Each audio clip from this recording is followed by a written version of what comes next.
Hoje estamos aqui gravando mais um episódio do podcast Conecta, do Clube dos Empresários, no AG7 Business. E hoje, nossa convidada especial é a Carol Fernandes. Ela vai falar um pouquinho de quem é a Carol, do seu trabalho e de como o impacto dela e o propósito de vida dela tem feito na vida de cada um de nós. Bom dia, Carol. Bom dia, Fran. Tudo bem? Primeiramente, é um prazer estar aqui. Quero agradecer o convite, a oportunidade. Sempre muito bom estar aqui. Matando saudade também, né? Gente, a Carol fez podcast muitos anos. Então, assim, isso aqui pra ela é quintal de casa, né, Carol? É, tipo isso.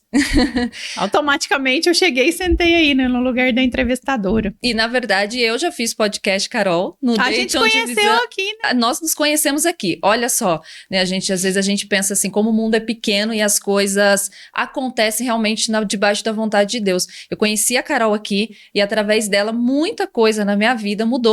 Né, eu fiz podcast, depois eu fiz terapia com a Carol, fiz vários processos que foram assim um marco na minha história, que hoje a gente vai falar um pouquinho desses processos, né, Carol? Sim. E hoje a gente faz parte do Clube dos Empresários, tanto eu quanto a Carol, e ela foi primeiro do que eu e me convidou. Verdade. Ou seja, às vezes as coisas na vida acontecem de uma forma que a gente nem imagina e... Eu acredito muito naquela frase, Fran, que Deus não conecta pessoas, né? Ele conecta propósitos. Quando eu estava com o meu podcast, você entrou nas redes sociais e pediu para vir gravar aqui com a gente. A gente nunca tinha se visto, não se conhecia, você pediu para vir gravar. E no nosso bate-papo eu vi que a gente tinha uma visão muito semelhante, um propósito de vida muito parecido. Você cuida por fora, eu cuido por dentro. Eu falei, gente, preciso estreitar a relação com essa mulher, porque a gente olha para o mesmo lado. E isso é muito importante. A gente não precisa fazer as mesmas coisas, mas a gente tem que ter a mesma direção, né? Eu falo muito quando eu tô atendendo casais, eu falo um casal, ele pode andar, eles sempre vão andar, né? Em sintonias diferentes, né? Mas na mesma direção. Pode estar um mais baixo, um mais alto, em frequências, né? Sintonia, não, em frequências diferentes. Mas sempre na mesma direção. A partir do momento que está cada um olhando para uma direção, é onde começam os conflitos e o distanciamento mesmo. E quando chega a separação de corpos, é porque já estavam olhando em direções opostas há muito tempo. Então, e no trabalho também não é diferente. Eu falo nas parcerias, na rede de relacionamento profissional também não é diferente. A gente precisa ter ao menos uma visão de mundo alinhada, né? Em frequências diferentes, uma hora um mais em cima, outra hora outro mais embaixo, e tá tudo bem. Mas ter a mesma visão, e foi isso que eu vi quando você sentou aqui nessa mesa, e cá estamos nós, né? Depois de muita coisa vivida juntas. Muita coisa. Você acredita em destino, Carol? Não. Que a gente tem isso já ligado ou não? Não. Não? Portanto, que a minha frase de vida hoje é decisão, causa, destino. Eu acredito em plantação e colheita, ação e reação. Você acredita que nós somos predestinados para viver algo? E as nossas escolhas vão impactar ou não? Não. Não? Tudo decisão. Bacana. É que a Carol, gente, é terapeuta, né? Todo mundo acho que já conhece um pouquinho do trabalho. A Carol já veio aqui em outros podcasts também, né, Carol? Sim. Do Clube dos Empresários. E aí trazer essa visão do que cada um acredita é muito importante, que é como ela disse. Se você vai fechar uma parceria de trabalho, um relacionamento, até relacionamento de amizade, se as pessoas estão olhando para sentidos opostos, a probabilidade de algum momento aquilo falhar ou de alguém ter que mudar a direção vai acontecer. Porque vai ter um impacto, um embate muito grande. Eu falo que a vida é como se fosse uma estação um vagão de um metrô. Tem um metrô que vai para a linha sul, um metrô que vai para a linha norte, para a zona oeste. Nem todo mundo é igual, mas a gente vai estar no mesmo metrô, indo na mesma direção, no mesmo vagão. Tem pessoas que vão ir para o sul, tem outras que vão para o norte, para o oeste, mas se nós estivermos com a visão muito diferente, muito desalinhada, olhando para sentidos opostos, não tem como a gente estar no mesmo vagão. Não tem como caminhar junto. E quando você fala se você acredita em destino, Fran, não tem como eu acreditar em destino com a metodologia de trabalho que eu uso, sabe? Não faz sentido. Quando você olha para a pirâmide de níveis neurológicos, né, que é uma das ferramentas mais poderosas aí da programação neurolinguística, a base da pirâmide é ambiente. O segundo degrau da pirâmide é comportamento. O terceiro degrau da pirâmide é capacidade, crença, legado e identidade. É assim que se constrói a pirâmide de níveis neurológicos. Nossa, que interessante. Então, primeiro é ambiente, segundo comportamento. O ambiente que você nasceu, que você vive, molda seu comportamento. E é simples de explicar isso. Os meus pais, eles fizeram até a 4ª série, tanto meu pai quanto a minha mãe. Então, você acha que eu ganhei um livro de presente quando na minha vida? Você acha que na minha vida... faz muito sentido isso. Você acha que na minha casa tinha livros? Diferente de quem já vem de um estudo social elevado, pois né? Então, assim, hoje a leitura é uma dificuldade para mim. Porque o ambiente onde eu fui criada não desenvolveu em mim um comportamento de leitora. Hoje eu dou, uma vez por mês, eu dou livro para os meus 2 filhos. E eu falo, a hora que vocês terminarem de ler, vocês trocam. A Antonella leu dela do irmão. O irmão nunca leu nenhum. E por que você vê? Os 2 estão no mesmo ambiente. Por que eles têm comportamentos diferentes? Porque o João molda muito o comportamento do João Gabriel é moldado muito pelo ambiente da casa do pai. Embora a gente seja separados, eles têm muita convivência. O pai é muito presente. E isso tem uma influência muito grande no comportamento. Com certeza. E ela não, ela já se espelha muito em mim. Então, como ela lá em casa no carro tá cheio de livro, na sala tem livro, no banheiro tem livro, no meu escritório tá cheio de livro. Então, ela tá moldando, e não porque eu forço, porque isso não é dessa forma, tá? A criança aprende vendo, Isso que eu ia te perguntar, como que é feito pra gente desenvolver isso na criança? A gente incentiva, o simples fato de você ir na papelaria, eu compro sempre na Zaqueu, que eu acho que tem uns livros de criança lá bem bacana, tem um lá sobre os princípios, que é muito bacana. Olha que legal. É um livro para cada princípio, sabe? É bem legal mesmo. E é livro bem didático, assim, infantil, eles leem rapidinho. Então, todo mês eu vou lá e compro. O simples fato de eu comprar e dar de presente para ela e ela me ver lendo é uma forma de incentivar. Mas o João está inserido nos 2 ambientes. Mas da mesma forma que ela também está. Da mesma forma que ela, só que ela se molda mais. Isso tem a ver com a personalidade de cada um ter uma tendência, por exemplo, os 2 estão no mesmo ambiente. Ela também convive com o pai da mesma maneira que o João convive. Mas a atitude dela é diferente. Você acha que tem um pouco a ver mais com a personalidade dela e a personalidade dele ser diferente? Eu acredito que é influência de gênero, porque o pai se espelha o menino se espelha no pai, né? Entendi. E a menina se espelha na mãe. E tem uma idade mínima para começar a leitura, por exemplo, com crianças, Carol? Não. Você lembra quando você começou com a Antonella? A Antonella, ela é um pontinho fora da curva, né? Com 2 anos, ela passava batom perfeitamente. Ela nunca estragou um batom meu. Você vê a maquiagem que ela faz hoje. Ela faz maquiagem todos os dias. Ela sai da cama, escova o dente, faz maquiagem. Aí ela põe um negocinho, faz a maquiagem dela. Ai, gente, que fofa. Então, por exemplo, pego na escola, tem que passar no mercado. Eu não vou descer do carro não, mamãe. Vou ficar aqui lendo o livro. Aí ela não desce, ela fica dentro do carro lendo um livro. Ele desce comigo e eu até gosto que me ajuda a carregar as coisas, mas é para você ver o quanto que o ambiente influencia no comportamento. E a gente trazendo isso para o nosso meio empresarial corporativo, eu passei a viver isso depois que eu estive no Clube dos Empresários. O quanto o ambiente de estar no meio de empresários, no meio de pessoas que têm uma visão mais elevada que a minha, me puxou para cima e me fez com que eu tivesse um comportamento mais empresário.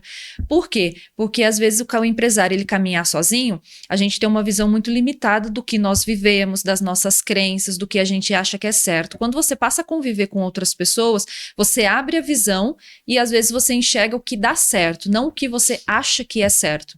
E acaba seguindo. Então, assim, ou seja, o ambiente que você tá vai influenciar diretamente no seu comportamento. Se você deseja resultados diferentes, você precisa plantar novas sementes. Você precisa fazer decisões novas, né? Isso é para tudo.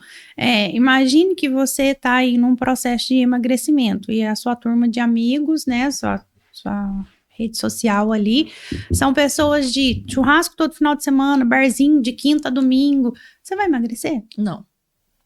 Você tem que estar inserido no meio de pessoas que gostam de correr, de caminhar, que mesmo final de semana faz uma trilha, que treina a semana inteira. E é sobre isso. E aí, o que acontece? 95% das pessoas hoje, elas ficam entre o primeiro e o segundo degrau. São as pessoas que estão vivendo no piloto automático. O ambiente molda o comportamento e não consegue sair daqui. E como é que faz para romper essa barreira e sair? Autoconhecimento, gente. Autoconhecimento não é clichê, não é luxo. Autoconhecimento é a base da nossa vida. É autoconhecimento. E eu insisto em dizer, não se adquire autoconhecimento fora de terapia. Somente em terapia? Grupos de desenvolvimento pessoal, que nem um clube de empresários, é um grupo de desenvolvimento pessoal. Sim. Ajuda muito, mas você Mas ter é um clareza, coletivo, né? Não é individual. exatamente. É só em terapia. É só em terapia. Eu faço muita busca de autoconhecimento, faço terapia também. Já fiz muito cursos de autoconhecimento para buscar isso, não cursos para ministrar autoconhecimento, mas para eu buscar autoconhecimento em mim. Quando eu fiz um dos cursos que eu fiz com a pastora Thalita, foi exatamente isso. Foi para resgate de identidade, onde eu trazia o quê? Autoconhecimento. De quem eu sou e de todas as coisas ali que precisavam ser pontuadas naquele momento, né? Não significa que não precisam mais hoje, mas hoje eu consigo identificar com mais clareza os meus limites. O Sim. que eu gosto, o que eu não gosto, até aqui eu posso ir, até aqui não. Se você me perguntasse isso há 10 anos atrás, hoje eu tenho 40 anos, se você me perguntasse isso com 30, eu não saberia te dizer, porque eu fazia muito o que o ambiente, as pessoas à minha volta faziam, então eu era muito moldada. Por isso, hoje eu sou uma pessoa mais decisiva, eu sou uma pessoa mais intuitiva no que eu quero, não, isso eu vou fazer, isso não. Ainda tenho um pouco de dificuldade, mas assim, por muita busca de autoconhecimento, eu já consigo elevar um pouco esse nível. Não tem outro caminho. Não tem outro caminho, né? Para você ter clareza das suas capacidades, para você conseguir moldar, ressignificar, substituir crenças que você tem, você precisa passar do segundo degrau da pirâmide. E qual hoje dos seus trabalhos, Carol, que a gente sabe que você tem vários serviços que você oferece, né, na questão de não só terapia individualizada, mas tem vários outros, né, que eu já fiz, por exemplo, com a Carol, né, eu já fiz o divórcio energético, já fiz constelação, que são vários dos seus serviços, são integrados, mas são serviços diferentes ali. Quais deles hoje você acha que mais tem procura e por quê? Os pacotes de terapia para desenvolvimento pessoal mesmo, no sentido de exposição, posicionamento, sabe? Posicionamento dentro da família, posicionamento em público. As pessoas estão entendendo que se elas não começarem a se posicionar, principalmente nas redes sociais, e aí não adianta. Hoje, 80% dos clientes que eu tenho, eles já fizeram algum tipo de curso de oratória, de palestra, para aprender a falar em público, gravar um vídeo. Mas, gente, se você não trabalhar a base... Quando começa a trabalhar por cima, uma hora desmorona, né? É a mesma coisa da imagem. Você começa a trabalhar por fora. Aí você dá todas as técnicas de oratória para a pessoa, ela não tem... Ela foi uma criança extremamente criticada. Ela não tem autoconfiança nenhuma. Amor próprio, autoestima. A gente vive num mercado em que negligenciaram muito essa questão da autoestima e do amor próprio, né? Acho que até hoje negligencia muito, né, Carol? Sim, mas o amor próprio, imagine que você está construindo uma casa. O amor próprio é a base. E às vezes o pedreiro fica ali semanas, né? Na base, sim. Parece que o serviço dele não tá rendendo, o serviço dele não aparece. Porque tá sendo para baixo o serviço. Porque ele tá construindo o que vai sustentar tudo. O amor próprio é isso. E a autoestima depois é o pilar que sustenta. E aí tem os bracinhos. Autoimagem, importantíssimo. Autorresponsabilidade, autoconfiança. Mas a base de tudo ali é amor próprio. E aí, nós mulheres, né, principalmente por conta da questão da história da mulher, a gente entendeu o amor próprio como egoísmo, foi ensinado para nós amor próprio como egoísmo, e aí todo mundo perdido hoje. Eu vejo isso muito, a questão do amor próprio como egoísmo, a gente trazendo isso para um viés de religião. Hoje em dia, muitas religiões pregam isso. Como que você faz para conseguir quebrar essa crença limitante, essa visão errônea da mulher de que o amor próprio é egoísmo, é algo ligado ao egocentrismo, sendo que não é, como você falou, sendo que é a base?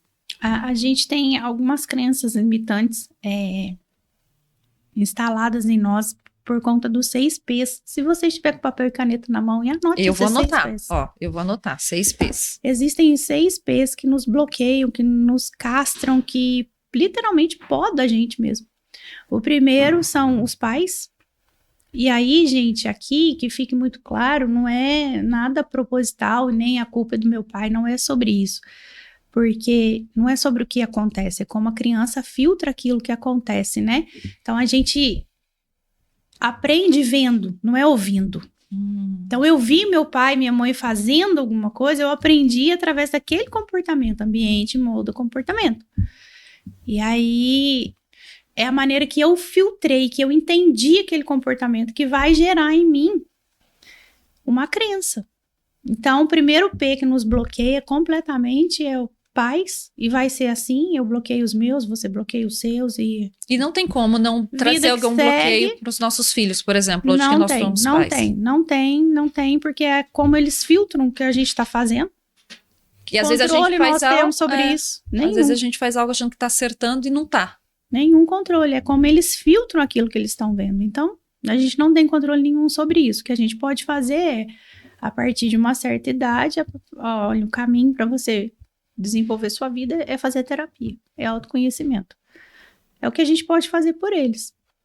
E fazer terapia pra gente não sangrar as nossas feridas em cima deles, né? Exatamente. Eu vi uma frase uma vez que fala sobre isso. Se você não cura quem te feriu, você sangra em cima de quem não merece.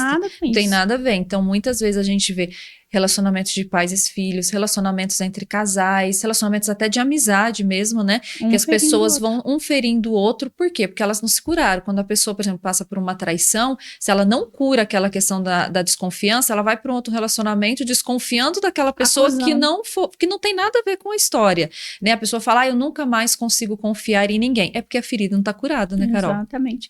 O primeiro P é os pais. O segundo P... E aí eu coloquei P só para ficar bonitinho, porque é a religião, é a religiosidade em si. Mas eu coloquei padres e pastores. Mas é a religiosidade em si, porque no Umbanda tem isso, no Espiritismo tem isso. Então não é a figura do padre, a figura do pastor. A religiosidade em si, ela poda a gente, ela castra a gente, justamente por conta do que você falou. Muitos conceitos são deturpados dentro da religião. Perdão, honrar pai e mãe. São conceitos em prosperidade, amor próprio. São conceitos que foram ensinados de uma maneira tudo errado pra gente dentro da igreja. Até para se conseguir ter controle, né? Domínio sobre as pessoas. Não tem outra forma. Muito bom. Terceiro, professores. Porque muita gente fica ali... Então o papel do professor aqui, ele é muito importante na vida dos nossos filhos. Eu costumo dizer que abaixo dos pais, os professores são os maiores formadores de pessoas. Nossa. Publicidade. Muito importante isso, gente, se vocês veem, eu tô fazendo uma curadoria sobre as propagandas que passavam nos anos 70, 80, 90. Vocês não têm noção das coisas. E a gente via e achava a coisa mais linda do mundo, né? E aquilo estava silenciosamente instalando crenças horríveis em nós. Exatamente, a gente via muito a questão da bebida ser muito assim, o cigarro era muito tipo, muito mais legal. Que isso. Você lembra daquele desenhinho da gatinha e do gambá?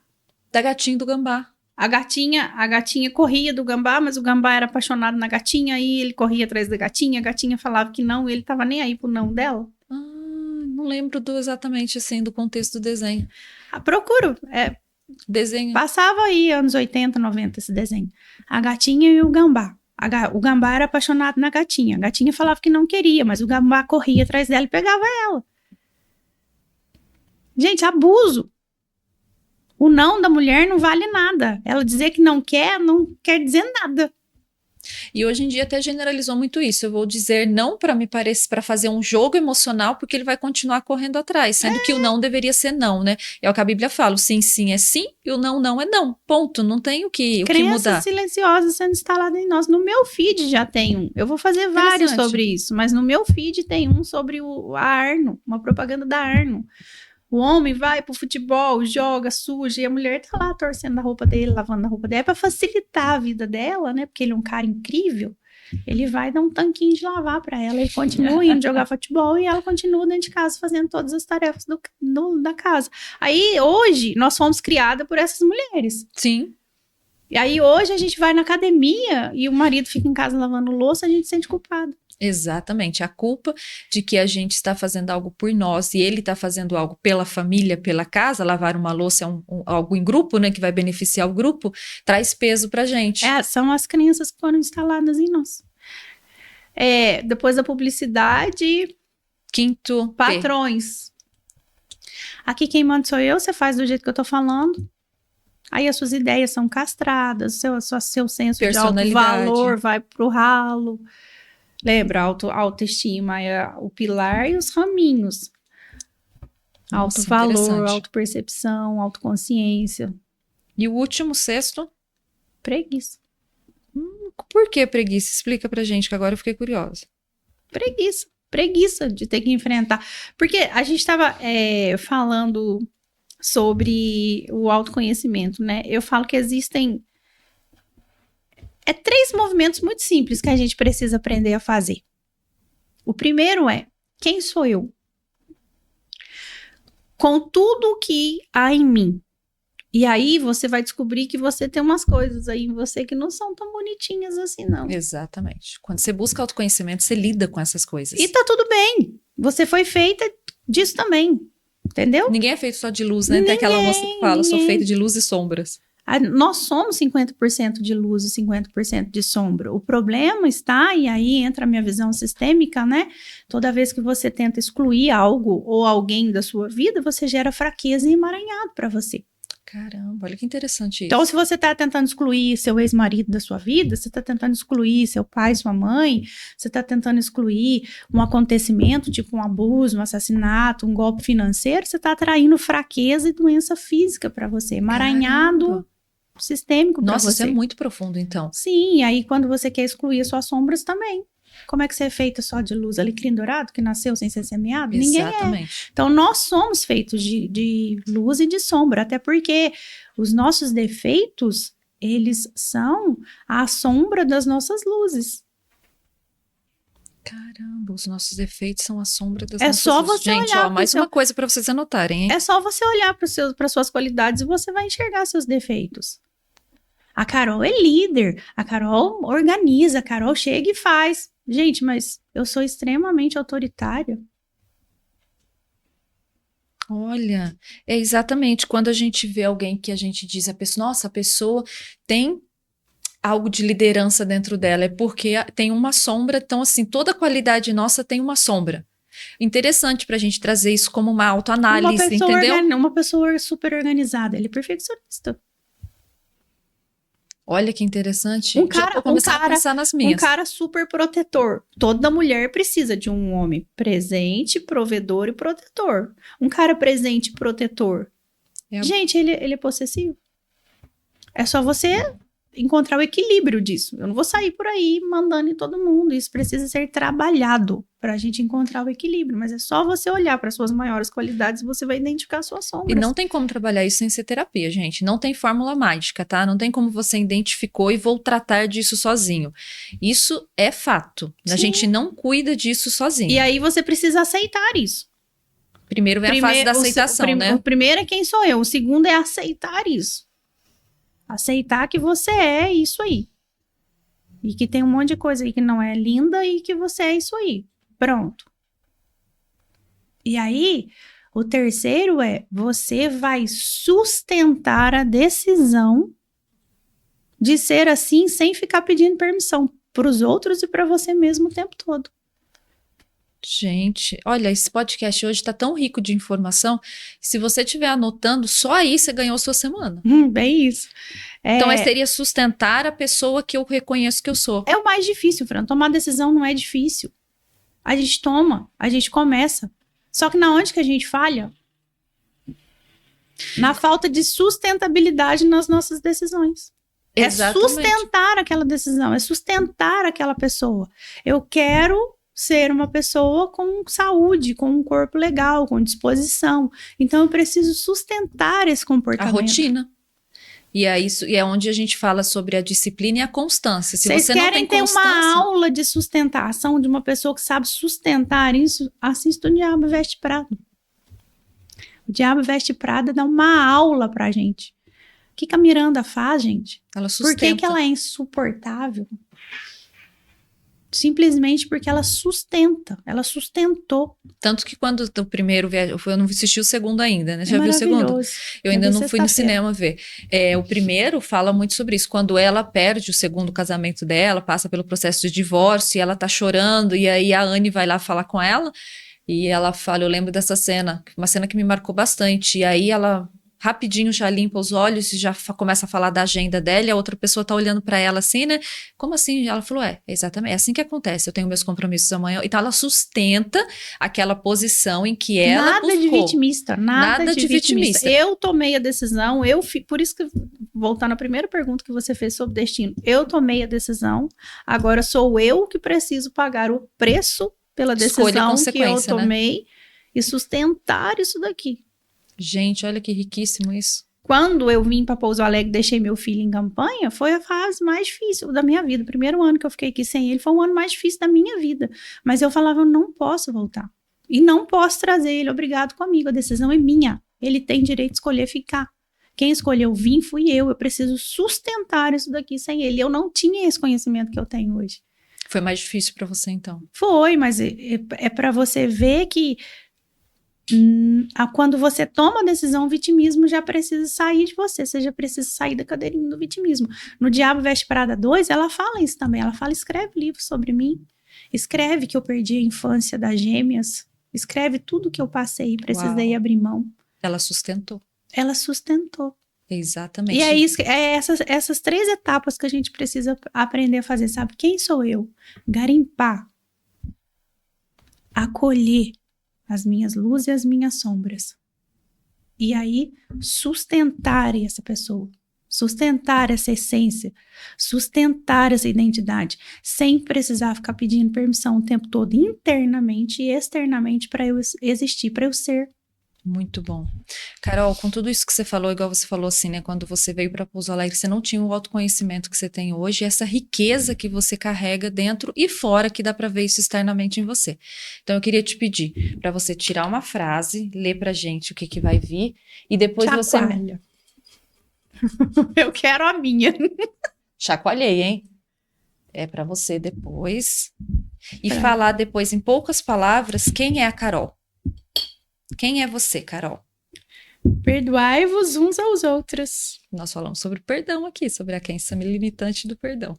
Se a gente o perdão não é pro outro, né? O perdão é pra você. O perdão é pra gente. O outro nem sabe o que você tá sentindo, o que você tá sentindo. Quem é a Carol, em poucas palavras? Filha amada de Deus vivo. Essa sou eu. Essa é a minha identidade, essa é quem eu sou, e eu tenho plena convicção disso. Ele me deu a vida 2 vezes, né? Quem conhece a minha história sabe. Por 2 vezes ele me deu a oportunidade de viver, então, assim, eu sei que eu sou uma filha muito amada dele. E eu estou mãe, empresária, empreendedora, terapeuta, cuidando da minha saúde, muito, muito determinada, amo liberdade, vivo de conhecimento, adoro estudar, adoro aprender e... Uau, que lindo. Sou uma ponte. São uma ponte entre onde você está e aonde você deseja chegar. Eu falo que eu não ensino pessoas, né, mas a grande maioria mulheres, a sair de um relacionamento e se reconstruir. Não é só sobre isso. Eu ensino você a não voltar para o mesmo lugar com uma pessoa diferente. Uau. E isso é que faz a diferença, porque você ajudar uma pessoa que está vivendo o luto da separação, eu acho que tem bastante gente que faz no mercado.